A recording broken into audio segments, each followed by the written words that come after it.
এদিকে প্রবল বৃষ্টিতে জনজীবন বিপর্যস্ত দিল্লিতে। জলমগ্ন Azad market, Zakhira underpass, Connaught place.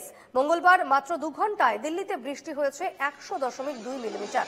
রানী ঝাঁসি রোড, বরফখা, বীরবান্দা, বৈরাগী মার্গে যান চলাচল বন্ধ ছিল বেশ কিছুক্ষণ। বিকল্প রাস্তা দিয়ে গাড়ি চলাচল করেছে জওহরলাল নেহরু স্টেডিয়াম, মুকারবা চক, আউটার রিং রোড প্রভৃতি এলাকায়।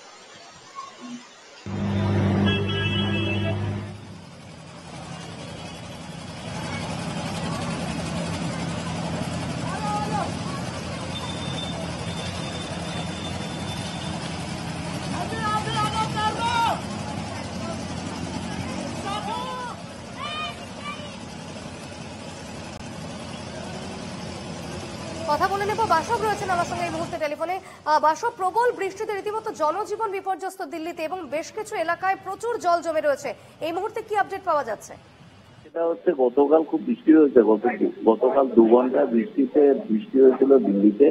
প্রায় 100 মিলিমিটার বৃষ্টি হয়েছে। 100 মিলিমিটার বৃষ্টিতে যা হয় আর কি, আজাদ ময়দান বা কননাট প্লেস, এগুলো দিল্লির বিখ্যাত জায়গা, বা জওহরলাল নেহরু স্টেডিয়ামের সামনে টোটাল জল, প্রচুর জল। আর আন্ডারপাস যেগুলো আছে সেগুলোতেও জল। মানুষ বিকল্প পথ দিয়ে কিছু যান চলাচল হচ্ছে। তবে আজকে সকালের পর থেকে পরিস্থিতি ধীরে ধীরে স্বাভাবিকের দিকে যাচ্ছে।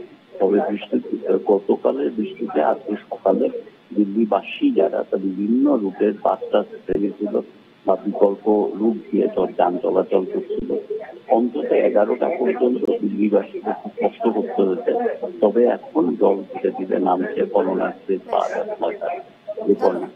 ধন্যবাদ।